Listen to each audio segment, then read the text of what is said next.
Ladies and gentlemen, this is your final boarding call for the good ship SS Tomorrow.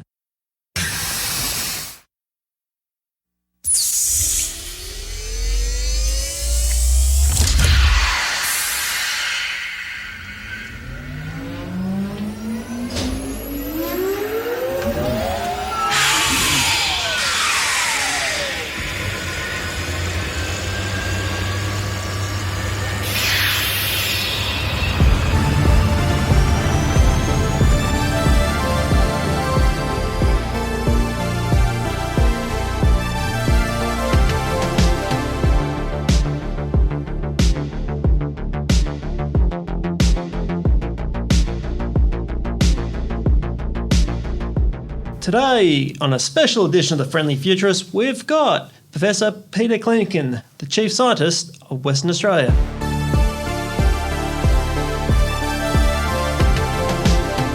And welcome back, and Happy New Year. Here's to 2022, and may it be the most exciting year yet to date. And there's going to be so much change that's going to happen this year. I'm going to do a special episode coming up about the trends you need to look out for 2022, and also how to think like a friendly futurist. Now, late in November 2021, I had the pleasure and a privilege to chat to Professor Peter Klinken, the Chief Scientist of Western Australia. Now, we had a good heart-to-heart chat about the potential of this state, starting off with the prospect of merging our 4 public universities into one super university to stem the bleeding for the brain drain, but also giving some more specialist and more competitive academic ideas on the world stage. But also we're going to chat about the 2 million square kilometres we have here in the state of renewable energy and the potential for the space industry. Some areas that are very close to my heart, and I think we've got a lot of land and opportunity here in this great state. Everything from carbon sequestration to wind power, solar power, tidal power, and even we have NASA knocking on the doors of our mining companies to help with remote working. There's so much here in the state that really I don't have to sometimes have to look outside the world for exciting tech stories. I just have to look in my own backyard. Within 5 kilometres radius of this building, there are some of the most advanced mission control with remote working in the world. And this is the stories we need to be sharing with the world. You see, for a long time, thanks to iron ore, Western Australia was the engine of the Australian economy. With this so much potential for energy and remote sources, it can be the engine that will fuel the 4th Industrial Revolution. And Peter Klinken is coming up after the break. And welcome back. We've got a very special edition today. We've got Professor Peter Klinken. He's the Chief Scientist of Western Australia, live in the studio, and he's going to answer a few burning questions about life and science, technology, all things STEM in this great state of ours. And Peter, welcome. Terrific to be here. Thanks very much for the invitation. And first of all, I'm going to touch on the 2 articles we've seen in the recent papers in the Sunday Times and the West Australian about the merging of the 4 universities. For those who don't know, can you just talk us through it? Sure. Look, it's something that I've been talking about for 7 years, ever since I became Chief Scientist. And I've always felt that there was a great advantage of actually having a single public university of Western Australia and bring the 4 current universities together under one umbrella. One of the big advantages of that is that combined entity would have an international ranking of around about the top 50. Wow. So currently UWA is around the 100 mark, Curtin and Murdoch Curtin's around 250 to 300, Murdoch and ECU are in the 500 to 600 range. Yeah. So if you actually bring them all together into one entity, you then get into another league, right? You become an internationally significant university. So it would put us in the top 50 globally, as I said, but also in the top 10 in the Asia Pacific area, and one of the top half dozen or less in the Southern Hemisphere. So lots of pluses from my perspective. And how did we in Western Australia, with a population of say 2.8 million, end up with 4 public universities in the first place? That's a really good question. Look, UWA was established under a State Act of Parliament in 1911, and then we've had a number of State Acts of Parliament to establish each of the other universities. I think Curtin was in around about the early 1970s. 1966. Then Murdoch University was around 1973, ECU about 1984. So there have been different reasons why they were established. The times were different. You're looking at 30, 40, 50 years ago, and in UWA's case, 100 years ago. The world has changed quite a lot since then. It's increasingly competitive. International rankings become increasingly important. And it's not just something that I'm suggesting locally. This is something that is being looked at in South Australia, this merger, and it's happening internationally. So if you look at Denmark, for example, they had 12 universities. They combined them into 8. Wow. And University of Copenhagen's top 30 in the world. Yeah. University of Manchester and Manchester Institute for Science and Technology combined, they're 35 in the world. And in France, they created a new entity called University of Paris-Saclay, which brought together 20 different entities, and they are ranked number 13 in the world. So you can see how it's not just something that I'm thinking about here as a crazy chief scientist. It's actually, well, people think that at times, Yes. not unreasonably as well. But it's something that's happening globally, and you can see where organisations are trying to position themselves so that they can be as competitive as possible. Yeah. And you ask yourself why? Well, basically you want to attract talent. It's a global competition for talent, and it's talent from a student perspective, but also talent from a staff perspective. So if you are seen as something that's really prestigious, highly ranked, students are likely to come there, and so are staff. And how would this merged universities model work? Would be something like what we see out in the States with the University of California? That's the model that I'm proposing, Yeah. where in California you've got what they call the University of California, but you've got University of California, Los Angeles. Then you've got a campus, University of California, San Diego. You've got University of California, Berkeley, et cetera, right? But they're all linked under an overarching umbrella. And so I think we could do exactly the same thing here, have an overarching umbrella, but have the campuses start to specialise. So the one up at Joondalup could be specialising around cybersecurity and performing arts. Yeah. The one around Crawley could be around biomedical things and oceans, let's say. Yeah. The one, out at Bentley would be around resources, mining and oil and gas sort of things. And the one at Murdoch would be around vet and agriculture. Yeah. And so you could see how you could specialise and become a world-leading centre of excellence in those areas. And then you've got the law schools and business schools and what have you in all of those universities, and they could focus around specific areas. The one at Joondalup would focus around cyber law. Yeah. The one out at Bentley would focus on mining law and stuff like that. So I could see some real benefits for bringing them together. Yeah. Under that model. And all we have to do now is just sell it to the great West Australian public. Well, look, all I suggested was having a mature conversation around this, because it is an important time. Our universities are struggling in terms of finances. They've struggled with lack of international students. But over 20 years, the number of international students we've had as a percentage of the national average has gone from 10% to 5%. Yeah. So we've lost market share in inverted commas. Our ability to attract grants from the Commonwealth, competitive research grants, has dropped from about 10% to about 4 to 5%. So the model needs to be looked at very closely again. Yeah, and I guess this also will stop a bit of a brain drain that's happening to losing talented West Aussies to overseas. And that is a problem, when young kids who are doing really well at school start getting offers from other universities to come over here, and you don't want to lose talent. As I said, it's a global competition for talent, and if we start losing our talented people, then, we put ourselves behind the 8 ball. Yeah, that's right. Absolutely. I think it's something that's worthwhile and worth spreading out. Worth having a good, long, hard think about, I think, in my view. And Peter, also the reason why we got you here today is to talk about the potential we have in this state. I think we've got so much, 2 million square kilometres of absolute potential. And we're going to start off with more looking at the renewable energies. Sure. So how much is there out there in our backyard that really is just people need to be made aware of? I think WA is the best place in the world for renewable potential. So if you look at solar, you just got to look outside our window here today and just see, the immense solar potential we've got. And in the northwest of WA in particular, that is really intense there. So great place for solar. great place for wind, particularly down in the southwest. Lots of strong winds that come through here. And there's a sweet spot, in Geraldton area where you've got a lot of sunlight and you've also got a lot of wind. Yeah. Right. So that's almost like the combination of the two. Having said that solar and wind are really important, I think there are some other potential ones that'll be coming online in the not too distant future. For example, geothermal energy. Geothermal was very topical about a decade ago. It sort of lost a bit of steam. Yeah. But I think that'll come back, and WA's got immense geothermal possibilities.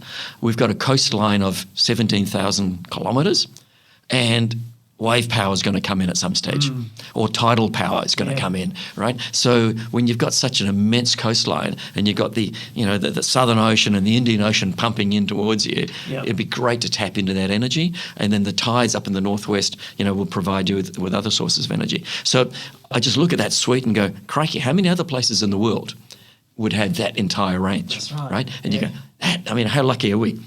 Having said that, we've also got lithium, cobalt, nickel, aluminium, vanadium, zinc, manganese, iron, and graphite, right? Wow. All the elements necessary to make lithium ion, vanadium ion, whatever, nickel ion, batteries. And so we can start to transition away from just being a miner to a processor and a manufacturer of batteries. And then that links in with all of your incredible renewable resources.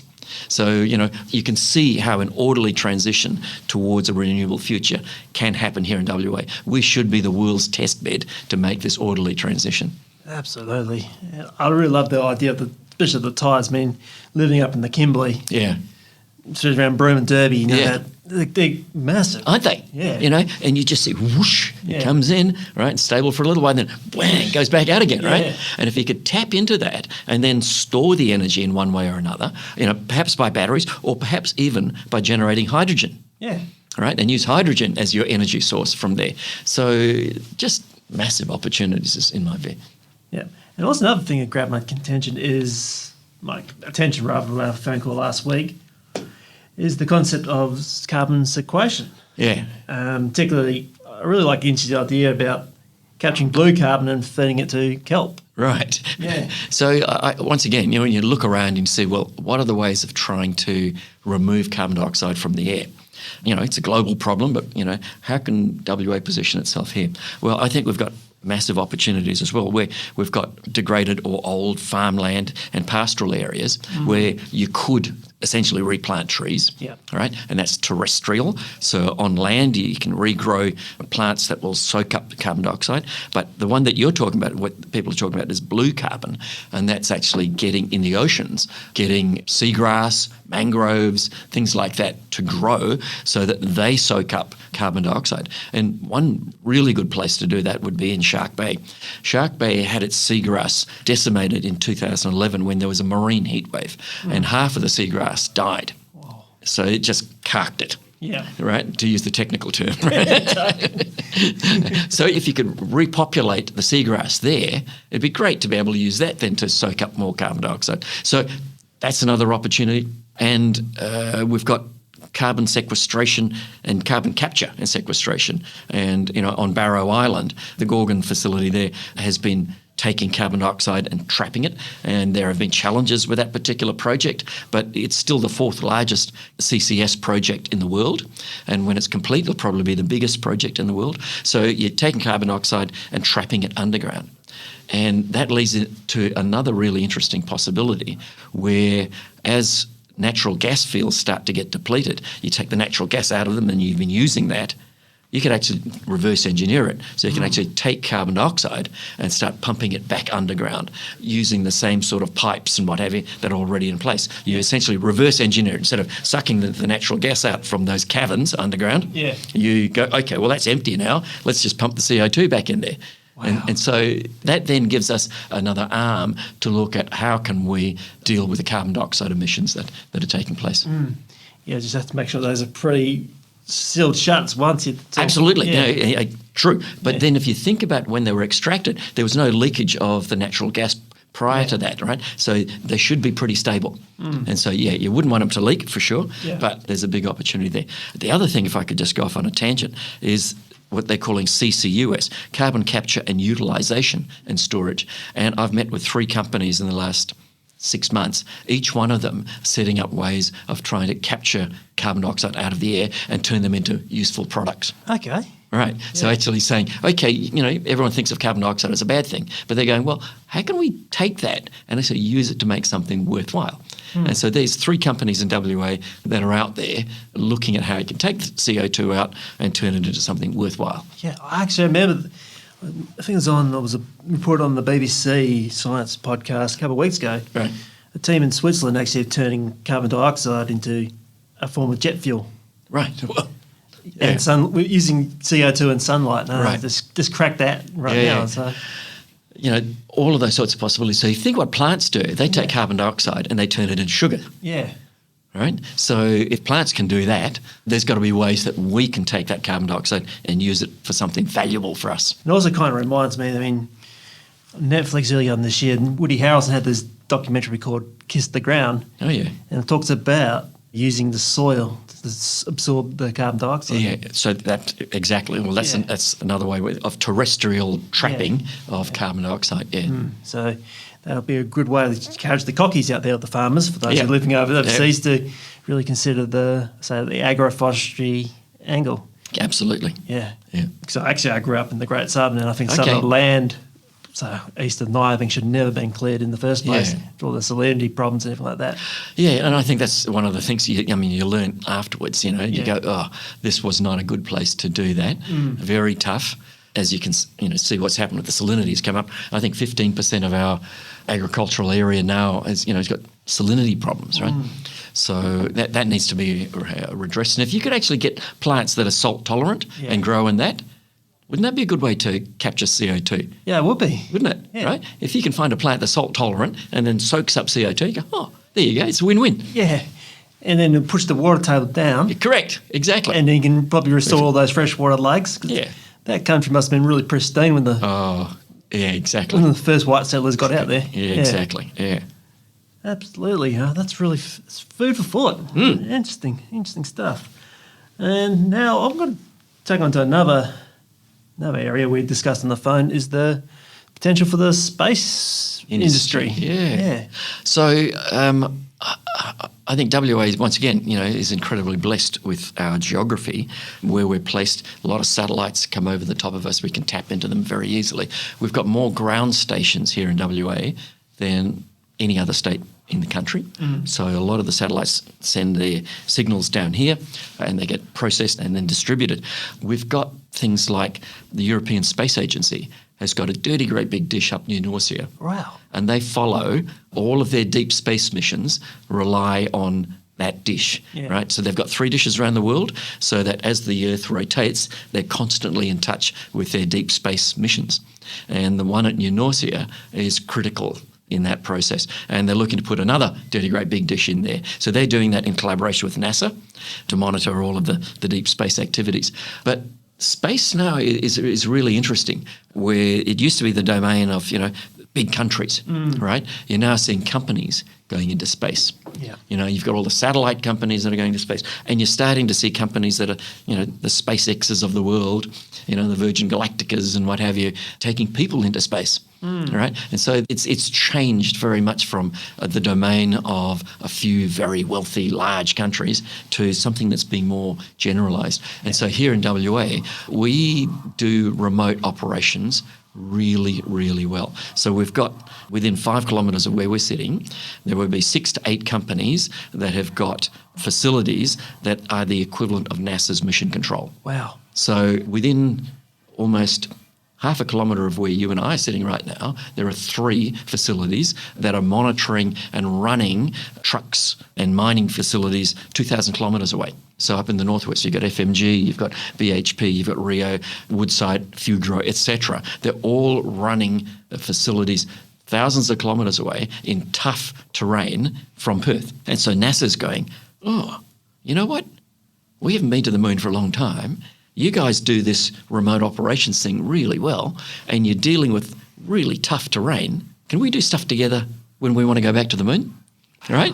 So can you see the connection? I can see the connection, yeah. Right? So that's where I think what a great time to be here in WA. We've built this capability. Yeah. We've got a resource sector that has been incredibly innovative and ingenious in the way it's done these things. And now you can actually see how that technology can be applied in different areas. So if you're running mines here from WA, you could be running mines in Africa or South America from WA right now. You could be monitoring hospitals in Indonesia, for example. If patients are on machines, they could be directly connected here, and our doctors could be looking after them in real time. So you can see how there's the potential for using that technology, and it's world-leading technology in a bunch of different areas. Yeah. So I get pretty excited by this sort of stuff. I sound like a bit of a geek, I know. But it's okay to be a geek on this show. Thank you. I feel at home then. Yeah. That's amazing stuff, because actually, the way I see it too is everyone looks at it saying, well, why don't they paying their staff like supposed to be Bezos and they've been putting rockets into space? But I see this as the first step. I think it kind of reminds me of the early days of aviation, when you got the billionaire playboys playing around with planes going around the world. Yep. Kind of inspiring the general public, but that just accelerated aviation technology. Yep. Now it's in the hands of the private sector launching rockets. Yeah. I think it's going to open up the next step to put industry in space. Yeah. And I think it's the ultimate, going back to carbon. Yeah. The carbon problem. I think this is the ultimate thing, is putting, say, heavy industry like on Mars or on the moon or somewhere, and just let the Earth heal. Well, that's an interesting idea. Yeah. I'd never thought of actually doing a heavy industry on the moon. But with the whole climate change thing, it's going to take a while. Mother Nature has been severely upset, and it's going to take her a little while to calm down. I think we all have a responsibility to try and help that process. I remember my mum saying to me when I was growing up, if you make a mess, you got to make sure you clean it up. Yes, right? That's right. So I feel like I've got a responsibility here to help Mother Nature heal herself. That's right. And hypothetically, Peter, if we could put a spaceport in Western Australia, where would be the ideal location? I think for WA, the best place would be on the south coast. Yeah. Right? So you could actually do what's called a southern launch, head out into the ocean, that whole area. You're all stamping around in this. That's the southern areas. Yeah. I think would be probably the best places to do it. One of the other problems, if you go up north, the way the Earth rotates and everything, if you were to launch there, debris might fall and it'll fall in the middle of the desert and stuff like that. So it'd be less than ideal. Yeah. But so I think a southern launch would be most applicable for WA. Yeah. Also somewhere like Christmas Island would be a good spot. That's a possibility. You'd have to make sure you which way you pointed your rockets, to make sure that they didn't, as the Earth turns, you see, as it turns, you just sort of make sure that the junk that's falling down doesn't land on top of your... land on top of Indonesia. Exactly. You don't want to be upsetting your neighbours. No, that's right. That's right. Is there anything else that's really driving your curiosity? Oh, gosh, there's lots of things. I've just got an endless array of things that just blow me away about WA, because it's such an exciting time, but it's also quite a challenging time for a lot of people. We're going through the third and the fourth industrial revolutions right now, right? Industry 3.0 and 4.0. It's just probably the fastest period of change humans have ever encountered. Yes. Right? So the people who are geeky enough like me, you get excited and go, oh, this is really cool, we could be doing this, that and the other. But there's a whole bunch of people as well who are going, you know what, I'm really nervous. I can't see how I fit into the new world. Where are the jobs going to be for the new world? How do I get an education that enables me to be part of the new world? Or am I likely to lose my job in this new world? And so I think we've got a real responsibility in WA to leave nobody behind. Yeah. We're a wealthy, privileged society. We just got to make sure that we reach back and make sure everyone feels comfortable about this journey. Change is uncomfortable. Yeah. Right? And we're going through this period of massive, massive change. Yeah. Right? And what we've got to do is just go, okay, calm the farm, right? Guys, look, we need to have a clear plan where we think we're going to go, and just bring people along on that journey. And that's why I think education is so important along this journey, because if you can provide people with the skills and the tools where they see how they can use them to fit into the new world, they feel better about themselves. At the moment, there's just this discomfort going, oh, God, I just don't know where I fit in, right? And that's creating quite a degree of anxiety in the community, in my view. Yeah, absolutely. And I think I covered the fourth industrial revolution quite a lot in this podcast. Have you? Yeah. Right. And the way I see it too, every industrial revolution, you can have a people lose their jobs, but you can have brand new ones coming Correct. out. So And that's what's happened. But then for the person who loses their job, they want to know, well, have I got the skills to take on the new jobs? All right. So that's part of the challenge, that we need to have that education process. In every industrial revolution as well, it's really interesting that it's been associated with a change in energy source. Yeah. So in the first one, we went from wood towards coal, and that took probably about 50, 60 years to really embed. And then the second industrial revolution, we moved towards oil and gas. Yep. And that took a while to embed. And now we're at the start, really at the start of this renewables transition. And so where we're so well placed here in WA, as we talked about earlier, for this renewable change, you really want to be on the right side of history on this one. Yes. You know, you can be left behind really, really quickly if you don't get your settings right. So this is our opportunity to say, look at what we've got. Wow, that's pretty amazing, suite of cards we've got in front of us, right? You don't want to say, God, it's too risky to do this, we'll fold. Yeah. Right, we've got to play in this game, and we've got to be bold. This is not a time to be timid. We've got to make some big calls, but we've got all the ingredients necessary to be successful. Yeah. That's why I get excited. Me too. Yeah. And I also think there's nothing like having a very existential crisis like we are at the moment to accelerate things. Winston Churchill has said, never waste a good crisis. Yes, right. Because it makes you really stop and think, and you go, okay, what have we got? What do we need to do to be better? And sometimes, you get very comfortable, and I think WA suffers from what I call the curse of the natural resources, which is an economics paper I read, where it says, countries that are blessed with natural resources, their whole economy and everything focuses around that, and the other parts of their economy suffer as a consequence. And after they've exhausted their natural resources, they go, hello, we just had a party. You've woken up with a hangover, and what are you going to do, right? Yes. So I think we're very comfortable where we are. We've got to make sure that we don't get so comfortable that we become complacent, and we use the technological advances that we've got to say, okay, how can we use this to pivot towards a new world, part of this new world? Yeah, absolutely. And finally, Peter, as a fledgling science and technology communicator like myself, how can we win over the public, particularly when the battle against the spread of misinformation? That's a really good question, because people are talking about this being the post-fact world, the post-truth world. And once again, for me, it gets back to education. Yes. So if you can provide people with enough knowledge and information and the tools to work out what's genuine and what's not, they can then make informed decisions. In the absence of that, you have people from extreme positions shouting at you very loudly, especially with social media these days. You get all these things and people, they're not sure who to trust. There's a significant distrust around governments and the institutions that we've had around for quite a while, and that's undermining our social fabric, in my view. And so if you can provide people with enough information that says, guys, here, you have a look at this, we think this is the way to go, you make up your own minds, but based on that information, we think that you will be well armed. Yeah. So I think education's crucial, but I also think we need a leadership that actually gets up and articulates that very clearly to the general public. And I was just so impressed as COVID hit WA, the messaging that came out from our leaders, from Mark McGowan and Roger Cook and various others, was just very clear. Yes. Guys, this is the scientific evidence that we've been given, right? This is what we need you to do. And, the community bought it, and you can see how this state has benefited as a result of that. Absolutely, and that's a very important point to wrap up on. Wonderful. Yep. And finally, Peter, where else can we find you? Well, I live down the road. Just go into Chief Scientist of WA and you can find me. No worries. I'll make sure that's on the show notes. It's been an absolute pleasure having you in this afternoon. Wonderful. Great to be here. Thank you for the invitation. And I really wish you well with all of your future podcasts. No worries, Anna. Hey, I may invite you back. Wonderful. Sounds good. We'll catch up again in a year. Good on you. Thanks, Dave.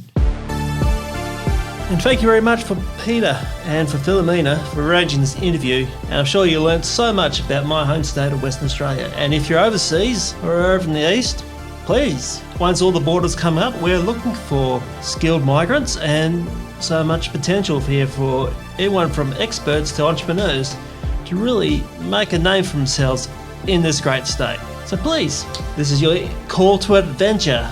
You might be sitting at home and you might think that, where's all the wonder and all the awe gone and left in the world? The answer is Western Australia.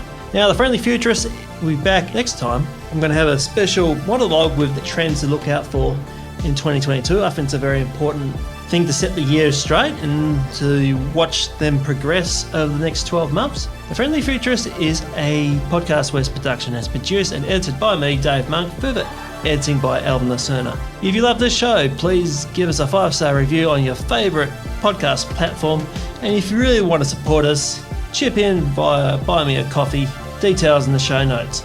Whilst you're there, please look out for my monthly newsletter where I share things that I've learned on this podcast journey, which makes a very interesting, insightful read. Until next time, friends, remember to stay curious and the future is user-friendly. Another Podcasts West production.